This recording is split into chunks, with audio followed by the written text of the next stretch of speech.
আল্লাহ খালি মাঝে মাঝে বলেন, বান্দা আলা ইন্না নাসরাল্লাহি করিব, আমার সাহায্য খুব নিকটে, এত পেরেশান হও কেন, আমার সাহায্য খুব কাছে। আল্লাহু আকবার বলে। আমার বন্ধুগণ, তাহলে এই দুনিয়াতে আমার রাসূল কেন এসেছিলেন? সবার কাছে স্পষ্ট হয়ে গেছে, কোনো দিন চলবে না, কার দিন বিজয়ী করতে হবে। আসতে বলবেন না, কার দিন বিজয়ী করতে হবে? আল্লাহর দিন বিজয়ী করার জন্য আমাকে আপনাকে চেষ্টা করতে হবে। আল্লাহ রাব্বুল আলামিন তার রাসূলকে এই দায়িত্ব দিয়ে দুনিয়াতে পাঠিয়েছিলেন। 12টা পয়েন্ট আমি আস্তে আস্তে করে বলে বলে শেষ করে দেব। আমার নবীজি যে রাষ্ট্র গঠন করেছিলেন, সে রাষ্ট্রের 1 নম্বর দিক ছিল তিনি তাওহীদকে প্রতিষ্ঠা করেছিলেন। যে সমাজে কোনো শিরকের কোনো গন্ধ ছিল না। আমার দেশে মাজার পূজা আছে না নাই বলেন? আসতে বলবেন না, আছে না নাই? মহাস্থান কত দূর? ট্রাক নতুন কিনলে কোথায় নেয়? কোথায় নেয়? এগুলো কি তাওহীদের কাজ না শিরকের কাজ? ভাই পাগলা মাজার কি আছে? সামনে দিয়া কোনো বাস গেলে অথবা ট্রাক গেলে হেল্পার ড্রাইভারকে লক্ষ্য করে বলে, বস থামা, ব্রেক। সামনে মাজার শরীফ, ব্রেক না মারলে কিন্তু আপনার গাড়ি অ্যাক্সিডেন্ট হয়ে যাবে। দেখছেন কি? এটা কি ইমানের কথা? ইমানের কথা? শিরকের কথা। দিল সেখানে কসকসে 100 টাকার নোট, ওইদিকে প্রতিবেশী না খেয়ে থাকে। এরকম আছে না নাই বলেন তো? আচ্ছা, শনিবারে বাঁশ কাটা যাবে না, আছে। সকালবেলা বাকি দেওয়া যাবে না, মঙ্গলবারে বিয়ে হওয়া যাবে না। এরপরে বৃষ্টির দিন কেউ যদি কারো বিয়ে হয়, সারা জীবন তার চোখের পানি ফুরাবে না। ফতুয়ায়ে দাদি, ফতুয়ায়ে। ছোট্টবেলায় দেখেছি, হয়তো আমারও কপালে কালো চিহ্ন, কালো টিপ দিয়ে দিয়েছে, দেয় নাই? কালো টিপ লাগায় দিয়েছে। আপনি আপনার দাদিকে বলবেন, দাদি কালো টিপ কেন দেয়? জানি না। মনে হয় কি জন্য যে দিছে জানি না, খালি কয় জানি না। কি কয়? জানি না। বদনজর থেকে বাঁচার জন্য ওই কালো টিপ বিশ্বাস করা এটা শিরকের কাজ। শনিবারে বাঁশ কাটা যাবে না, শিরকের কাজ। এরকম করে হাজারো শিরকের সরাসরি আজকের সমাজে আছে না নাই? আছে। আমার বন্ধুগণ, এই তো সাধারণ শিরক। স্পষ্ট বড়, সবচাইতে বড় শিরক হলো জমিনে আল্লাহর দিন ছাড়া অন্য কোন দিন দিয়ে সমাজটাকে চালানো, রাষ্ট্রকে আল্লাহর দিন ইসলাম ছাড়া অন্য কিছু দিয়ে চালানো। এবং অনেকে স্পষ্ট ভাষায় জানিয়ে বলে দেন, ইসলাম দিয়ে আজকের দুনিয়া চলবে না, কোরআন আজকের দুনিয়ায় চলবে না। এই জাতীয় কথা বলবে যে তার ঈমান আছে না গেছে? ঈমান আছে না গেছে? চলে গেছে, ঈমান থাকবে না। আমার বন্ধুগণ, 12টা পয়েন্টের মাত্র 1 নম্বর পয়েন্ট কেবল বললাম, আরো 11টা পয়েন্ট পড়ে আছে। আমরা আস্তে আস্তে করে শুনবো। আমার নবীজি তাওহীদ প্রতিষ্ঠা করতে গিয়ে মক্কার মাটিতে ফুল পেয়েছেন না পাথর পেয়েছেন? মক্কার মাটিতে আদর পেয়েছেন না লাঠির বাড়ি পেয়েছেন? আরে কিভাবে মারছে রাসূলকে! ওই হাদিসটা আমাকে খুবই কাঁদায়। আমার নবীজি মক্কার মাটিতে একদিন কাবা শরীফের সামনে গিয়ে তিনি নামাজে দাঁড়ায় গেছেন, রুকুতে চলে গেছেন।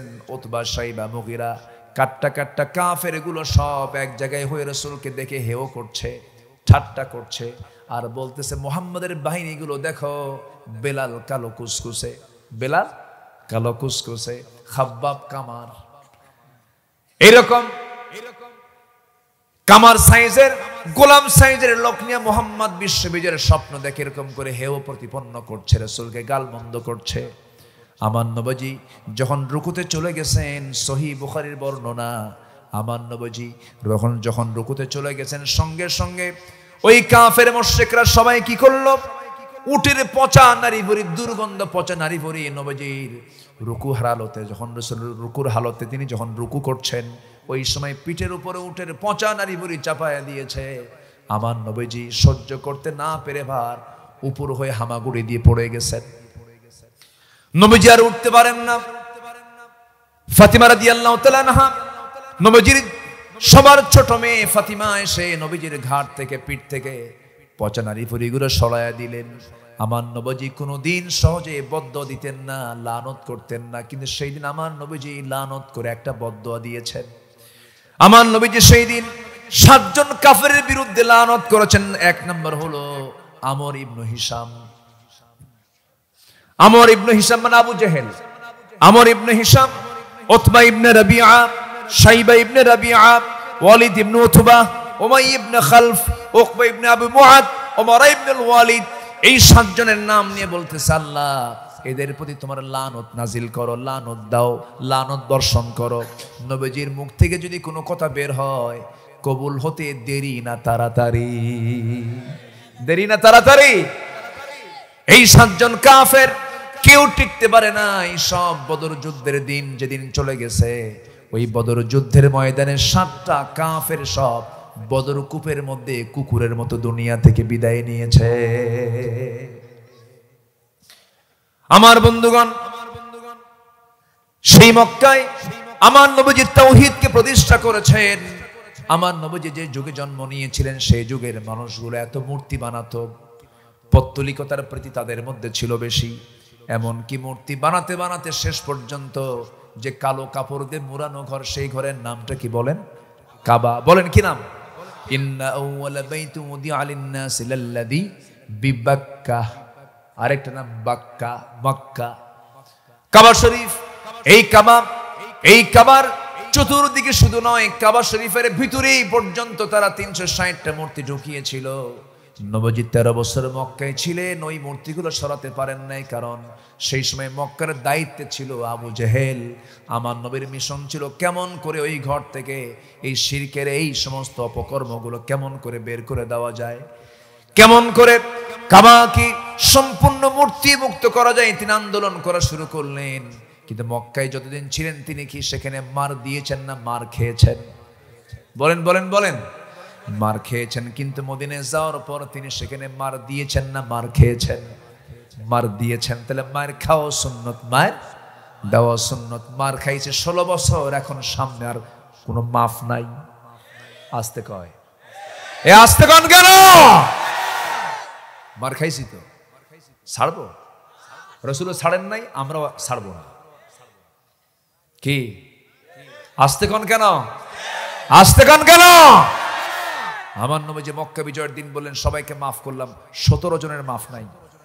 হ্যাঁ, 17 জনের মাফ নাই। রাসূল 17 জনকে মাফ করেননি। চিহ্নিত লোকগুলোকে রাসূল বলেছেন একটারও কোনো ক্ষমা নাই। আল্লাহু আকবার বলেন। এরকম চিহ্নিত অপরাধী আছে না নাই?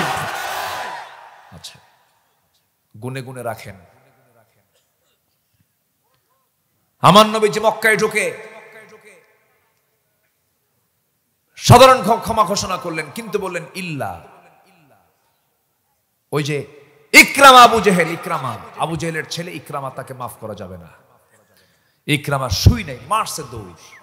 তিহামা অঞ্চল পার হয়ে সে একটা নদী পাইল, কারণ মুহাম্মদ বিন আব্দুল্লাহ ধরলার উপায় নাই, মক্কা বিজয় হয়ে গেছে। নদীর কাছে গিয়ে নৌকার মাঝিকে বলে, ভাই আমাকে পার করে দিবা? নৌকার মাঝি কয়, তোমার পার করব টাকা দিয়া না। কি দিয়া? কালেমা পড়। সুবহানাল্লাহ বলবেন না? ইকরামার মনটা আরো ছোট হয়ে গেল। হায় রে, এত দূর পর্যন্ত ইসলাম চলে আসছে। আল্লাহু আকবার বলেন। মাফ হবে, মাফ হবে, তওবা করে ফিরে আয়। আসতে কোন কেন? আসতে কোন কেন?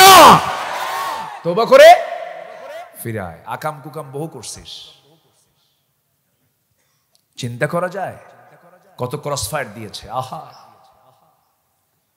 নামাজি মানুষ, নামাজি ছেলে, ইয়াং ছেলে, ওই ঝিনাইদাতে একটা ছেলে,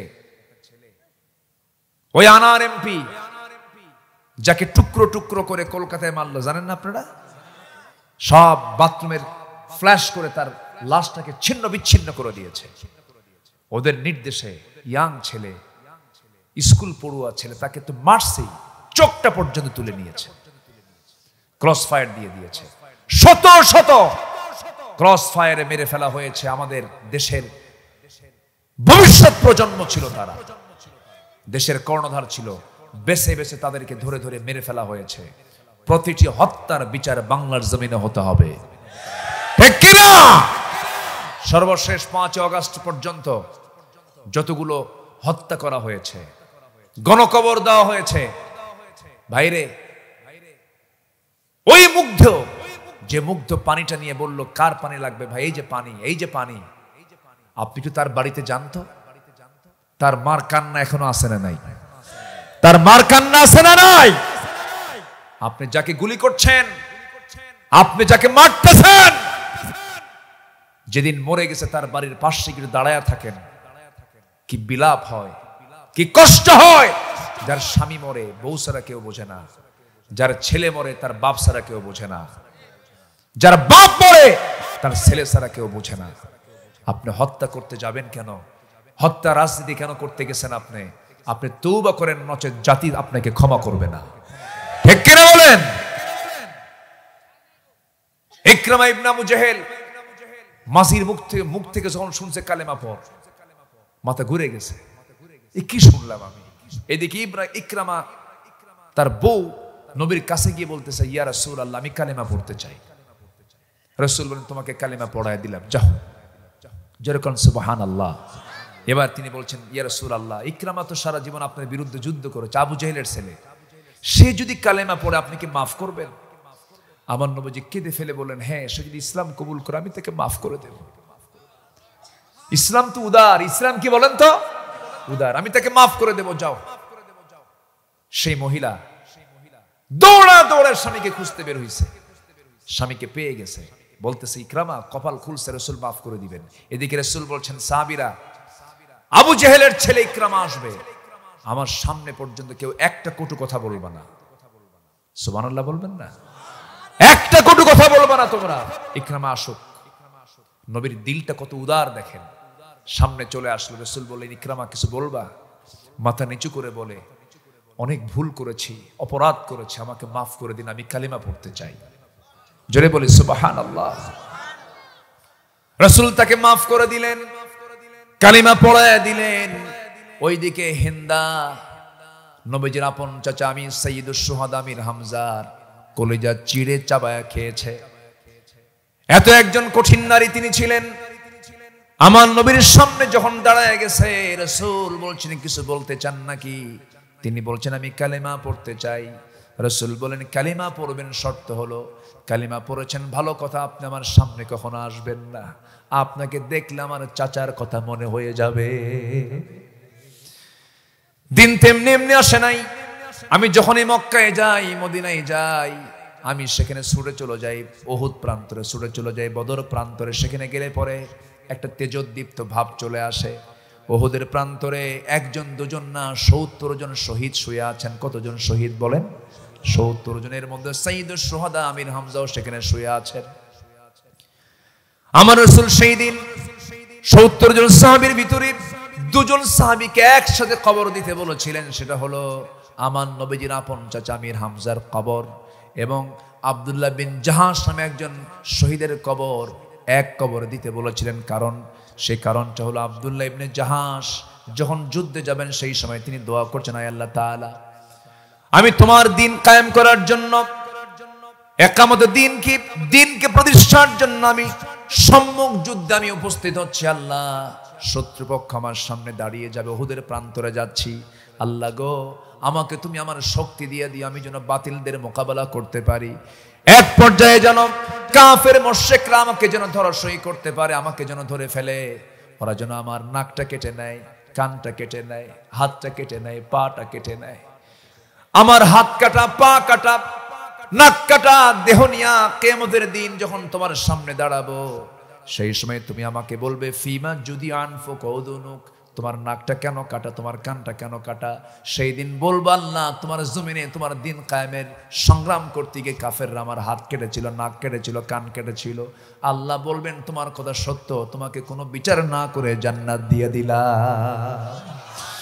আমার নবীজি বললেন, ও আমার সাহাবীরা, আমার আব্দুল্লাহ বিন জাহাশের লাশ পৃথক কবরে না দিয়ে আমার চাচার কবর একসঙ্গে দিয়ে দাও। কারণ চাচার যে দশা, আব্দুল্লাহ বিন জাহাশের সেই দশা, একই বডি, নাক কাটা, কান কাটা।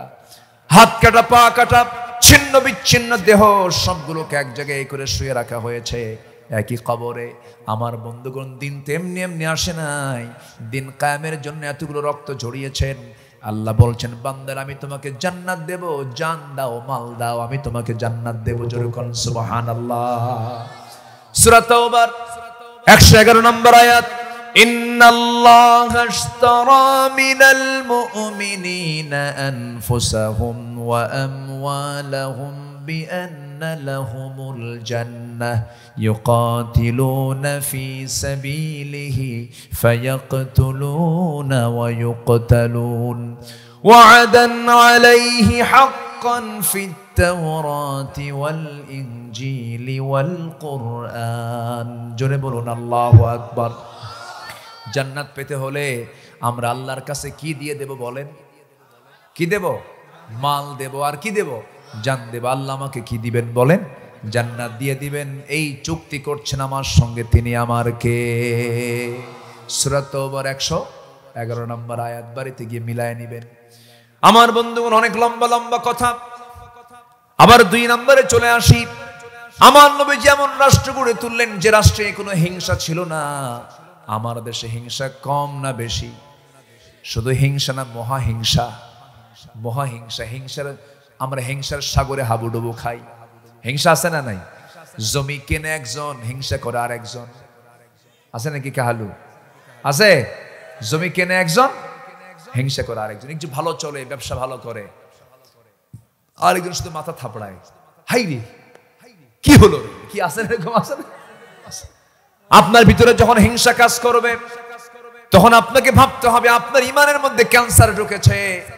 ইমানের ক্যান্সার হলো হিংসা। হিংসা করা যাবে না। আল্লাহ তুমি তাকে সম্পদ দিয়েছো, তুমি আমাকেও সম্পদ দিয়ে দাও। আল্লাহ তুমি তার ছেলে দান করেছো, তুমি আল্লাহ আমাকে একটা ছেলে দিয়ে দাও। কিছু কিছু পরিবারে, একই পরিবারে 6টা ছেলে মেয়ে নাই, আবার কিছু পরিবারে 6টা মেয়ে ছেলে নাই। কিছু কিছু মহিলার আগের মাথায় এক পর্যায়ে বলি ফেলে, আল্লাহ তোমার চোখ আসলে কানা। এরকম কয় না? এরকম কয় না? কেমন করে তুমি এই বাড়িতে 6টা ছেলে দিলা, আমার বাড়িতে 6টা মেয়ে দিলাম, একটু ভাগাভাগি করে দিলেই তো হতো। ওই ওটা ওখানকার 3টা, এখানকার 3টা নিয়ে গেলেই তো হয়ে যেত। দেখছেন হিসাব, দেখছেন অঙ্ক মিলাই দেখেন, মানে ও আল্লাহর সাথে বেশি অঙ্ক জানে। এরকম করা যাবে না। আল্লাহ যা দিয়েছেন, আল্লাহ আমি তাতেই খুশি। সন্তান ছেলে হোক মেয়ে হোক, কখনো মন খারাপ করা যাবে না। ছেলে হলে খুশি হয়, মেয়ে হলে বেজার হয়, এমন লোক আছে না নাই বলেন? আমার এক মুসল্লি, এক স্কুলের হেডমাস্টার ছিলেন। এক মুসল্লি, তার 7টা মেয়ে। কয়টা মেয়ে বলেন? 7টা মেয়ে। 7টা মেয়ে যখন হলো আমাকে বলতেছে, হুজুর আমার একটা স্মৃতিচারণ করতে চাই। কি? 7টা মেয়ে যখন হলো, 8ম সন্তান আমার স্ত্রীর গর্ভে। 8ম সন্তানটা যখন দুনিয়াতে আসলো, তখন ওটাও মেয়ে সন্তান হলো। 8ম সন্তান যখন মেয়ে হয়ে গেছে, সব আত্মীয় স্বজন 14 গোষ্ঠী সব আমার বাড়িতে এসে হাজির। চোখ এরকম গরুর মতো বানাইছে সব। রাগ করে এসে বলতেছে, কি ভাগ্যা শুরু করছো? এতগুলো বাচ্চা হওয়ার পর আবার নাও? আর নেওয়ার দরকার না, 8টা হয়েছে। বাচ্চার নাম রাখো এবার ইতি। ইতি মানে কি?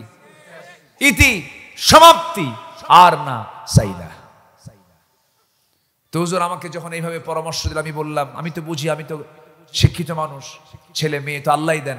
আমি খুবই খুশি হয়েছি 8ম মেয়ে যখন মেয়ে হয়েছে আমার, আমি খুবই খুশি হয়েছি। তো এবার ওদের জবাবে আমি বললাম, আমি 8ম নম্বর সন্তানের নাম রেখে দিলাম আশা, মানে আরো হোক। কি কথা কি বুঝতেছেন? তাহলে শুকর আদায় করার মতো কিছু বান্দা আছে না নাই? আসতে বলবেন না, আছে না নাই? সন্তান ছেলে মেয়ে যেটাই হোক না, বলে ফেলবো আলহামদুলিল্লাহ। মন খারাপ করার কোনো প্রশ্ন নাই, মন খারাপ করা যাবেই না। আচ্ছা বলেন তো, পুরুষ ভাইরা তো এখানে বসে আছেন, আচ্ছা বাপকে আদর করে বেশি ছেলেরা না মেয়েরা? তো মন খারাপ করেন কেন? হ্যাঁ কি ঠিক আছে না? আপনার মেয়ে নাই কি? কে বেশি আদর করে? দেখেন ছেলেরা যেন না শুনে আবার। আমি তো প্যাঁচ লাগাই দিয়ে যাচ্ছি, কিন্তু সবাই কিন্তু বলে, সবাই বলে, আমিও ভাবি, আমিও ফিল করি, মেয়েরা বাপকে খুব আদর করে, খুব যত্ন নেয়। অন্যের বাড়িতে থাকে, চোখের পানি ফেলে ফেলে কান্দে, আমার আব্বার কষ্ট হচ্ছে, ঠিক কিনা? রাসূল মেয়েকে খুব পছন্দ করতেন। মেয়েগুলোকে বিয়ে দিয়েছেন দেখে দেখে বিয়ে দিয়েছেন, সম্পদ দেখে না, তাকওয়া দেখে। আর এখনকার মেয়ের বাপরা ছেলের কি দেখে? কি দেখে? হ্যাঁ, যুবকরা তোমাদের উদ্দেশ্যে কিছু বলতেছে, থামো, বিয়ে খুব তাড়াতাড়ি হবে, সমস্যা নাই।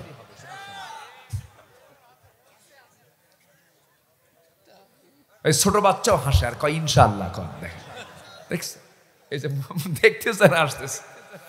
যে ওরা সব বুঝে তো, ওরা এখন আধুনিক দুনিয়া না, ওরা আমাদের চাইতো ফাস্ট, অনেক বেশি বোঝে ওরা।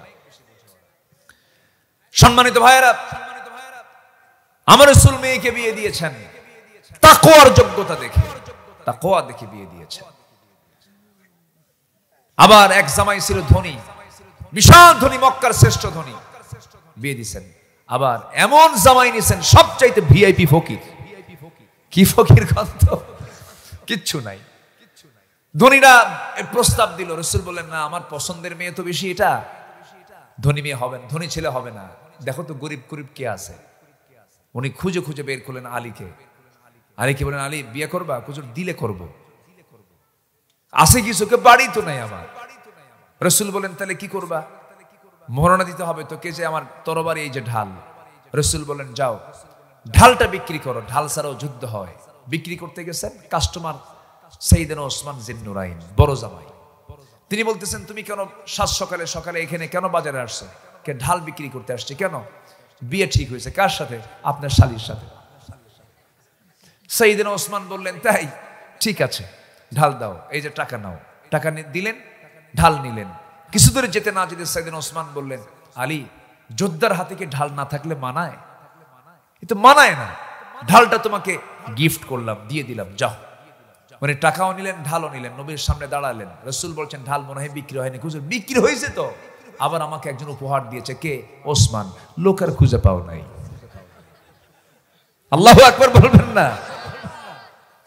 রাসূল বলেন, বড় মেয়েকে, বড় মেয়ের জামাইকে আমি বলতে পারলাম না, কিন্তু বলেন তো, কোন শ্বশুর যদি জামাইকে না বলে মেয়েকে বিয়ে দেয়, শালীর বিয়া দুলাভাই জানে না, এরকম যদি হয় তাহলে কি হতে পারে বলেন তো? কি হতে পারে? বউকে বলবে, তোর বাপ তো মানুষই না রে, কি ঠিক কিনা বলেন? এরকম করে বলবে। কিন্তু এরকম তো ছেঁচড়া জামাই রমিন না, দাওয়াতের নেশা তো এরকম নাই যে দাওয়াত খেতেই হবে আমার। উনি মেনে নিলেন। রাসূল বললেন, আলী বিয়ে হয়ে যাচ্ছে। রাসূল মেয়ের কাছে গেলেন, মা বিয়ে দেব, তোমার কি পছন্দ? মেয়ে বলছে, আব্বা আপনার পছন্দ আমার পছন্দ। সুবহানাল্লাহ বলবেন না? এখনকার মেয়েরা কি তা বলে? এখনকার মেয়েরা কি তা বলে? বলে, আব্বা তুমি তো বুড়া হয়ে গেছো, তোমার রুচি নাই। তোমার কি নাই? রুচি নাই। আব্বু দেখো ওই ছেলেটা খুব ভালো, খুব স্মার্ট। বাপ দেখতে গেছে, যাই দেখে সকালে এক বোতল, বিকালে আরেক বোতল। আছে না নাই? সকালে এক বোতল, আরেক বোতল, ও নিজে এক বোতল। এসে বলতেছে, মা ও তো বোতল। কাব্বা বোতল হোক, মন খুব ভালো বাবা। আছে না নাই? বাবার অনুমতি ছাড়া, মার অনুমতি ছাড়া, যুবকরা শোনো, কথাগুলো মনোযোগ দিয়ে শোনো, এই কথা অক্ষর অক্ষরে এটা মিলে যাবে। বাবা আর মার পারমিশন ছাড়া যে বিয়ে হবে, আল্লাহর কসম, ওই পরিবারে শান্তি হবে না, হবে না, হবে না। ঠিক কিনা? বাপ মাকে নিতে হবে, এটা শর্ত। ফাতিমা বললেন, আব্বা আপনি যা বলবেন তাই হবে। বাপ কি বোঝে না? বাপ কি কোনো মেয়েকে অপাত্রে দিতে চায়? বাবার চাইতে বেশি আদর পৃথিবীর কোন মানুষ করতে পারে? আমার নবীজি বিয়ে দিলেন। বিয়ে দেওয়ার পর বললেন, মা স্বামীর ঘর করে খাও, এখন তোমার জন্য শ্রেষ্ঠ ঘর, বাবার ঘরের চাইতে শ্রেষ্ঠ ঘর তোমার স্বামীর ঘর, এটাই তোমার প্রাধান্যে থাকবে। স্বামীর ঘর করে খাবে, স্বামীর সঙ্গে সুন্দর আচরণ করবে। একটা কথা বলে দিলাম মা, স্বামীর ঘরে যাও, মৃত্যুর দিন পর্যন্ত স্বামীর বিরুদ্ধে একটা নালিশ যেন আমার কানে না আসে। আল্লাহু আকবার বলেন। আর আজকের মেয়ের বাপরা কি বলে? মেয়েকে বিয়ে দিয়া বলে, মা যা সংসার কর, যদি কিছু হয় শুধু ফোন দিবি, খাইয়া ফালামু। কি আছে না নাই বলেন তো? অশান্তি হয়ে যায়, এরকম করা যাবে না। আমার নবীজি মেয়ে ফাতিমাকে বিয়ে দিলেন গরিবের ঘরে। ঘর নাই, বাড়ি নাই, টাকা নাই, পয়সা নাই, না খেয়ে থাকা হয় মাঝে মাঝে। একদিন নবীর কাছে সে বলছে, আব্বা জান, ঘরে তেমন কিছু নাই, কাজের মানুষও নাই, আপনার দুইটা নাতি নিয়ে আমার সব কাজ করতে গিয়ে আমি হিমশিম খাই, দেখুন তো একটা খাদেম দেওয়া যায় নাকি? আমার নবীজি বলছেন, ফাতিমা এদিকে আসো, তোমার পিতা মুহাম্মদ সাল্লাল্লাহু আলাইহি সাল্লাম নিজের কাপড় নিজে ধৌত করে, নিজের ঘর নিজে ঝাড় দেয়, নিজের কাজ নিজে করে, অন্যকে কাজ দিয়ে সে পছন্দ করে না। আমার কলিজার টুকরা মেয়ে আমার, দুনিয়াকে লম্বা করো না, দুনিয়াকে বড় করো না, কাজের মানুষের কোনো প্রয়োজন নাই। মা তোমাকে একটা আমল শিখায় দেই, সুবহানাল্লাহ, আলহামদুলিল্লাহ, আল্লাহু আকবার। সকাল সন্ধ্যা তুমি 33 বার 34 বার বলবে, আল্লাহ রাব্বুল আলামিন তোমার সমস্ত কাজের জিম্মাদারি হয়ে যাবেন। জোরে বলি সুবহানাল্লাহ। মায়েরা কি মাহফিল আছে? আমার মায়েরা কথাগুলো শুনবেন, একটু ভাগ ভাগ করে তো কথা বলতে হয়। আমার নবীজি ওই যে মেয়ে ফাতিমাকে পাঠায়া দিলেন, কোনদিন নবীর বিরুদ্ধে, স্বামীর বিরুদ্ধে একটা নালিশ আসে নাই, একটা কথা বলেন নাই। আবার বড় মেয়ে কুলসুমকে বিয়ে দিয়েছেন, কুলসুম রাদিয়াল্লাহু আনহাকে বিয়ে দিয়েছেন। ওসমান জিন্নুরাইনের সাথে 2 মেয়েকে বিয়ে দিয়েছেন। আল্লাহু আকবার বলেন। একটা মেয়ে মারা যাওয়ার পর আরেকটা মেয়েকে রাসূল বিয়ে দিয়েছেন তার সাথে। সে ওসমান জিন্নুরাইন এমন ধনী ছিলেন যে ধনী লোকটা মাঝে মাঝে নবীর কাছে সে বলতেন, ইয়া রাসূলুল্লাহ, সম্পদ ভালো লাগে না, আপনি আমার জন্য দোয়া করুন, আল্লাহ যেন আমার সম্পদ কমায়া দেয়। আচ্ছা, এরকম কি ধনী আছে দুনিয়াতে যে সে দোয়া চাইছে, হুজুর আপনি দোয়া করেন আমি যেন ফকির হই?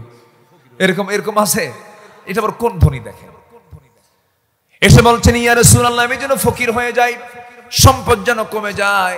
রাসূল বললেন, শোনো ওসমান, প্রশ্ন আছে আমার। কি প্রশ্ন?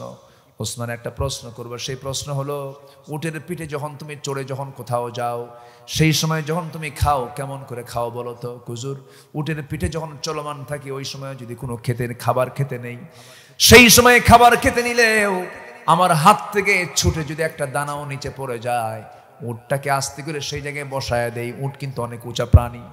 উটটাকে বসায় দেই, থামা দিয়ে নেমে গিয়ে ওই দানাটা তুলে নিয়ে পানি দিয়ে ধুয়ে পরিষ্কার করে ওই দানাটা খাই, দানা নষ্ট করি না। রাসূল বললেন, তোমার জন্য 1000 বার দোয়া করে কাম হবে না, সম্পদ বাড়বে। জোরে কোন সুবহানাল্লাহ। তাহলে সম্পদ হতেও কোনো সমস্যা নাই, কিন্তু হতে হবে অবৈধ না বৈধ? অবৈধ না বৈধ? সম্পদ হতেও সমস্যা নেই, না হলেও এগুলো নিয়ে ইমানদারের কোনো চিন্তা হবে না। চিন্তা হবে ইমান নিয়ে। চিন্তা হবে কি নিয়ে? ইমান নিয়ে। আল্লাহ কাউকে সম্পদ এমনি দিয়ে দেয়। দেখেন না, গ্রামের মধ্যে কিছু গরিব, গ্রামের মধ্যে কিছু বোকা শোকা মানুষ আছে, সম্পদ অনেক, আর কিছু লোকের এত বুদ্ধি গিজ গিজ করে ভাত পায় না। দারুণ বুদ্ধি, ভাত নাই। হ্যাঁ, প্রচুর বুদ্ধি। এই জন্য রিজিক চাইতে হবে কার কাছে? আমরা হিংসা করব? আমরা হিংসা করব না উদার হব? কি হবে বলেন? কি হবে বলেন? উদার হব। আমার নবীজি হুনাইন যুদ্ধের পরে, কি যুদ্ধ বলেন তো? হুনাইন। হুনাইন যুদ্ধের পরে আমার নবীজি গনিমতের কিছু মাল পেলেন। যুদ্ধে বিজয় হওয়ার পরে যে মাল পাওয়া যায় তাকে গনিমতের মাল বলা হয়। যুদ্ধলব্ধ সম্পদ পেলেন, যোদ্ধাদের মাঝে বন্টন করে দিলেন, কিন্তু আনসারদের কিচ্ছু দিলেন না, সব দিয়ে দিয়েছেন কুরাইশদের মাঝে, আরবদের মাঝে। এখন বলেন তো, কথা কি হবে না কিছু? আসতে কয় হবে কিনা বলেন? আনসারদের কিছুই যখন দেওয়া হলো না, আমার নবীজির কানে সংবাদ চলে এলো, আনসাররা সব আলোচনা শুরু করে দিয়েছে। কিছু কিছু আনসাররা বলেই ফেললেন, আল্লাহর কসম, রাসূল আমাদেরকে দিলেন না, মনে হয় রাসূল কুরাইশদের সঙ্গে মিশে গেছেন, সব তাদেরকে দিয়ে দিলেন। দেখুন, সাহাবাদের মধ্য থেকে যদি এমন কিছু আসে, মানুষের মধ্যে এগুলো আসে কি আসে না? আসে। কিন্তু আমার নবীজি কি সংকটে পড়লেন, সেই সংকটটাকে কি সুন্দর করে তিনি সমাধান করলেন। তিনি বললেন, আলা তারদাউনা ইয়া মাশারাল আনসার আইয়াযহাবান নাসু বিশাতি ওয়াল বাঈর ওয়া তারজিউ বিরাসূলিল্লাহি ইলা রিহালিকুম। আমার নবীজি বললেন, ও আমার সাহাবীরা, ও আমার আনসার সাহাবীরা, কুরাইশরা, আরবরা, তারা তাদের ঘরের মধ্যে উট, ভেড়া, দুম্বা নিয়ে চলে গেছে, আর তোমাদের ঘরের মধ্যে তোমাদের রাসূল চলে গেছে। সাহাবীরা কান্দে আর কয়, হুজুর খুব বেয়াদবি হয়ে গেছে আমাদের, আমরা তো রাসূলকে পেয়েছি, আমাদের সম্পদের দরকার নাই। জোরে বলে সুবহানাল্লাহ। রাসূল সংকট কি করলেন? দূর করে দিলেন, হিংসা দূর করে দিলেন। আল্লাহু আকবার বলেন। আমরা হিংসা কি সৃষ্টি করব না হিংসা দূর করব? হিংসা দূর করব। জোরে বলি ইনশাআল্লাহ, আরো জোরে বলি ইনশাআল্লাহ। এরপর নাম্বার 3 হলো ন্যায় বিচার প্রতিষ্ঠা করা। রাসূল ন্যায় বিচার প্রতিষ্ঠা করেছেন। বিচার সবার জন্য, আইন সবার জন্য কি?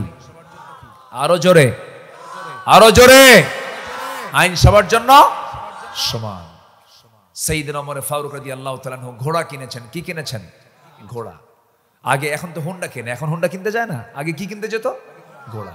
ঘোড়াওয়ালার কাছ থেকে ঘোড়া নিয়েছেন, টাকা পয়সা দিয়েছেন, বুঝে শুনে নিয়ে ঘোড়া নিয়ে বাড়িতে আসতেছেন।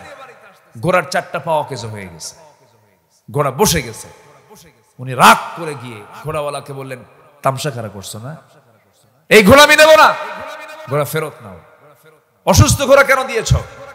সঙ্গে সঙ্গে ঘোড়াওয়ালা বলতেছে, আমিরুল মুমিনিন, আমি আপনাকে অসুস্থ ঘোড়া দেইনি, সুস্থ ঘোড়াই দিয়েছি। আপনি দেখে নিয়েছেন ঘোড়া, আমি দেখে নিয়েছি টাকা, লেনদেন শেষ, আমি এই ঘোড়া ফেরত নেব না। সাইয়েদনা ওমর ফারুক বললেন, না আমি এই ঘোড়া নেব না। শেষ পর্যন্ত তিনি বলেই ফেললেন যে আমি তোমার ঘোড়া তোমাকে দেব, তুমি আমাকে টাকাটা দিয়ে দাও। এখন ঘোড়াওয়ালা বলতেছে, আমিরুল মুমিনিন, এখানে আপনার কথাও ঠিক নেই, আমার কথাও ঠিক নাই, আপনি একটা বলছেন, আমি একটা বলছি, চলেন আমরা আদালতে যাই। কে বলতেছে? বলেন কে বলতেছে? কাকে বলে? কাকে বলতেছে বলেন? ঘোড়াওয়ালা কোথায়? আর 40টা রাষ্ট্রের রাষ্ট্রপ্রধান কোথায়? খলিফাতুল মুসলিমিনকে হুমকি দিয়ে বলতেছে, হুমকি তো এটা, চলেন আমরা আদালতে যাই। ওমর ফারুক মাথা নিচু করে বললেন, তাই তুমি কি আদালতেই যাবে? হ্যাঁ চলো। আইন সবার জন্য সমান। সোজা তিনি চলে গেলেন এক সাধারণ ঘোড়াওয়ালার সাথে আদালতে। আদালত প্রাঙ্গণে যে বিচারপতির সামনে গিয়ে যখন দাঁড়াইছেন ওমর ফারুক, বিচারপতি লাফ মেরে দাঁড়ায় গেছে চেয়ার থেকে, দাঁড়ায় বলে, আপনি এই জায়গায় কেন? সাইয়েদনা ওমর ফারুক বলছেন, বিচারপতি, আমাকে দেখি বিচার করবা না। সুবহানাল্লাহ বলবেন না? আমি ওমর, আমাকে দেখি যদি বিচার করো, তোমার বিচারপতির ন্যায্য, তোমার বিচারপতির যে ন্যায় দিক, এটা নষ্ট হয়ে যাবে। তুমি তোমার অবস্থা থেকে আমার দিকে না তাকিয়ে বিচার করো। বিচারপতি দুজনের কাছ থেকে শুনলেন কথা। শুনে বিচারপতির নাম হলো কাজী সুরাই ইবনুল হারিস আল কিন্দি রাহিমাহুল্লাহ। তিনি বলতেছেন, আমিরুল মুমিনিন, আল্লাহর কসম করে বলি, আমি আপনাকে ভালোবাসি, আমি আপনাকে মহব্বত করি, কিন্তু দুজনের বক্তব্য শোনার পরে আমার কাছে যতটুকু মনে হয়েছে, বিচার যদি করতে হয়, আজকের রায়টা আপনার পক্ষে যাবে না, আজকের রায়টা সম্পূর্ণ ঘোড়াওয়ালার পক্ষে চলে যাবে। আল্লাহু আকবার বলেন। সাইয়েদনা ওমর ফারুক বলেন, কেন একটু বলো, আপনি আমাকে বুঝায় দেন। তিনি বললেন, আপনি ওমর, আপনি আমার সামনে এখন আছেন, আপনি বাড়ি পর্যন্ত যাবেন সুস্থ অবস্থায়, তার গ্যারান্টি কি? গ্যারান্টি নাই তো। ঘোড়া অসুস্থ হয়েছে, গ্যারান্টি কি? আল্লাহু আকবার বলবেন না? আপনার মালিকানায় চলে আসছে, কোনো কমপ্লেইন দেওয়া যাবে না। সাইয়েদনা ওমর ফারুক মাথা নিচু করে সেখান থেকে ফিরলেন বাড়িতে। পরের দিন মজলিসে শুরার বৈঠকে বসেছেন। সেই বৈঠকে বলে ফেললেন, শোনো, একজন বিচারপতিকে পেয়েছি, খুব সাহসী বিচারপতি, সে আমার বিরুদ্ধে রায় পর্যন্ত দিতে পারে। এই লোকটাকে সাধারণ বিচারপতি না বানায় তাকে চিফ জাস্টিস বানায় দেওয়া হোক। আল্লাহু আকবার বলেন। তাহলে খলিফার বিরুদ্ধে রায় দিলে তার মানে পোস্ট কমে না বাড়ে? কি তার পদোন্নতি হয় না? কি কি ডিমোশন না প্রমোশন? প্রমোশন। আল্লাহু আকবার বলেন। আর আমার দেশে রাষ্ট্রপতির বিরুদ্ধে ফায়সালা দিলে পাগলা বানায় বাইরে পাঠায় দেয়। এরকম রেকর্ড আছে না? নাই? আছে। সম্মানিত ভাইয়ের, আইন সবার জন্য সমান। চুরি করে ধরা পড়েছে এক মহিলা, ধনী পরিবারের মহিলা, তার নাম ফাতিমা, আমার নবীর মেয়ের নামও ফাতিমা। ধরা পড়ছে, রাসূল বলেন, হাত কাট, আস-সারিকু ওয়াস-সারিকাতু ফাকতাউ আইদিয়াহুম, হাত কাটো। সাইয়েদনা ওমর ফারুক তাদের সুপারিশ শুনে তিনি রাসূলকে এসে বলতেছেন, হুজুর, সম্ভ্রান্ত পরিবার তো, দেখুন তো হাতটা না কাটলে হয় কিনা, কোনোভাবে দেখুন তো বাঁচানো যায় কিনা। আমার নবীর চেহারা লাল হয়ে গেছে। আমার নবীজি রক্তিম চেহারা আকার ধারণ করে বলছেন, ওমর, তোমার দারাজ কণ্ঠ গেল কোথায়? তুমি আজকে আমাকে একজন চোরের পক্ষে সুপারিশ করতে এসেছো। আমি বিশ্বনবীর সিদ্ধান্ত নিলাম, আমার চূড়ান্ত সিদ্ধান্ত শোনো। আজকে যদি ওই উচ্চ বংশের ফাতিমা চুরি না করে যদি আমার মেয়ে ফাতিমা বিনতে মুহাম্মদ যদি চুরি করত, রাসূল একদম শক্ত ভাষায় বললেন, আল্লাহি লাউ আন্না ফাতিমাতা বিনতে মুহাম্মাদিন সারাকাত লাকাতাতু ইয়াদাহা, যদি চুরি করে ধরা পড়ে যেত আমি রাসূল নিজে ফাতিমাকে সবার চোখের সামনে নিয়ে স্বামী রাসূল নিজে তার হাত কেটে দিতাম। আমরা কেমন রাষ্ট্র দেখতে চাই ভাই? আমরা কেমন পরিবেশ আমরা দেখতে চাই?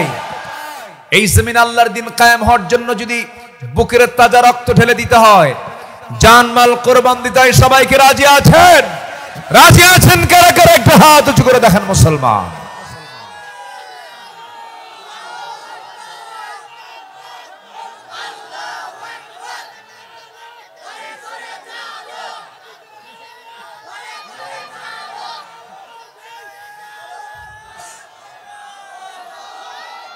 আল্লাহ কবুল করুন, জোরে বলি আমিন। আমি খুবই খুশি হয়েছি, একটা লোক নড়েন নাই। কি সুন্দর করে পিন পতন নীরব হয়ে কথাগুলো শুনলেন। বলি আলহামদুলিল্লাহ, জোরে বলি আলহামদুলিল্লাহ। আমি এতক্ষণ শুধু একটা লোককে উঠতে দেখলাম, এই যে লোকটা দাঁড়াইছে, এই যে একটা মানুষ, তাছাড়া কেউ নড়েন নাই। আল্লাহর মেহেরবানি, বলি আলহামদুলিল্লাহ, জোরে বলি আলহামদুলিল্লাহ। ফজর পড়বেন কারা কারা? একটু হিসাব নেই, ফজর কারা কারা পড়বেন? হ্যাঁ, জোরে বলি ইয়া আল্লাহ, আমাদেরকে ফজর, জোহর, আসর, মাগরিব, ইশা 5 ওয়াক্ত সালাত আদায় করার তৌফিক তুমি আল্লাহ দিয়া দাও। জোরে বলি আমিন, আরো জোরে আমিন। হাত নামান। কষ্ট দিলাম মনে হয়। বাড়ির বউটাকে আমরা কি বেপর্দায় রাখবো না পর্দায় রাখবো? কিছু স্বামী আবার আছে বউটাকে দেখাতে খুব পছন্দ করে, বউটার সুন্দর ছবি তুলে, অর্ধলগ্ন ছবি তুলে ফেসবুকে দিয়া বলে, প্রিয় বন্ধুরা আসুন আমার বউটাকে সবাই মিলে জামাতের সাথে দেখি। যেরকম নাউজুবিল্লাহ। এরকম নিচু মনের কিছু একদম উচ্ছৃঙ্খল বেয়াদব সাইজের এরকম কিছু স্বামী আছে না নাই? আচ্ছা, এগুলো করা যাবে না। বাড়ির বউকে আমরা ঢেকে রাখবো, পর্দায় রাখবো। বোন, মেয়ে, মা সবাইকে আমরা ঢেকে রাখবো পর্দায়। জোরে বলি ইনশাআল্লাহ। যত দামি দামি জিনিস মুক্তা কার পেটে থাকে বলেন তো? ঝিনুকের পেটে। ঝিনুক থাকে কোথায়? সমুদ্রের তলদেশে, পর্দায় থাকে। দেখেন কত দামি জিনিস পর্দার ভিতরে থাকে। দামি জিনিসগুলো সবসময় ভিতরেই থেকে যায়। এই জন্য আমরা আমাদের মা জাতিটা অত্যন্ত সম্মানের জাতি, দামি জাতি, আমরা এদেরকে উলঙ্গ অবস্থায় বাইরে বের হতে দেব না। আল্লাহ কবুল করুন, জোরে বলি আমিন। কাটায় কাটায় 12টা বেজে যাচ্ছে, সব দিকে খেয়াল করে আমরা আর সামনের দিকে এগুতে চাচ্ছি না। শেষ করে দেই, আলোচনা চলুক, হুজুর মরুক।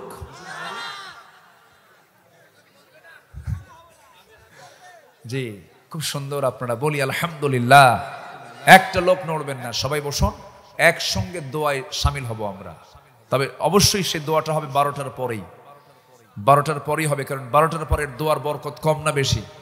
বেশি। এই দোয়া থেকে কেউ মাহরুম হবেন না, সবাই থাকবো আমরা। এই মাহফিলটা চলছে কত বছর? 25 বছর। এই বিশাল একটা সময় নিয়ে এই মাহফিলটা চালাচ্ছে কমিটি। তা আপনাদের সবার কাছে একটা আরজ, যারা আসছেন বসছেন সবাইকে যদি আমি একটু বলি, আপনার আল্লাহর দেওয়া নিয়ামত থেকে, আল্লাহর দেওয়া রিজিকই তো আল্লাহর দেওয়া না? আল্লাহর দেওয়া রিজিক থেকে আবার আল্লাহকে কিছু দিবেন। রাজি আছেন না সবাই? কার দেওয়া রিজিক আবার ঘুরে দেব কাকে? আল্লাহকে। দিলে আল্লাহ ওখান থেকে আবার কম দিবেন না ডাবল দিবেন? ডাবল দিবেন। চক্রটা দেখেন, আল্লাহর দেওয়া রিজিক থেকে আপনি আল্লাহকে দিবেন, আবার আল্লাহ এটা নিয়ে আপনাকে ডাবল ডাবল দিবেন। জোরে বলি সুবহানাল্লাহ। এই সূত্রকে সামনে রেখে যারা আসছেন একটু ব্যাগ যাবে না? ব্যাগ কই? ব্যাগ কোথায়? আমি দেখছি, আমি বুঝতেছি তো আপনি লিখছেন, আমাকে বলছে। আমি বলিনি কেন যে অনেক কষ্ট করে আপনারা বসে আছেন, আপনার মেহমান তো।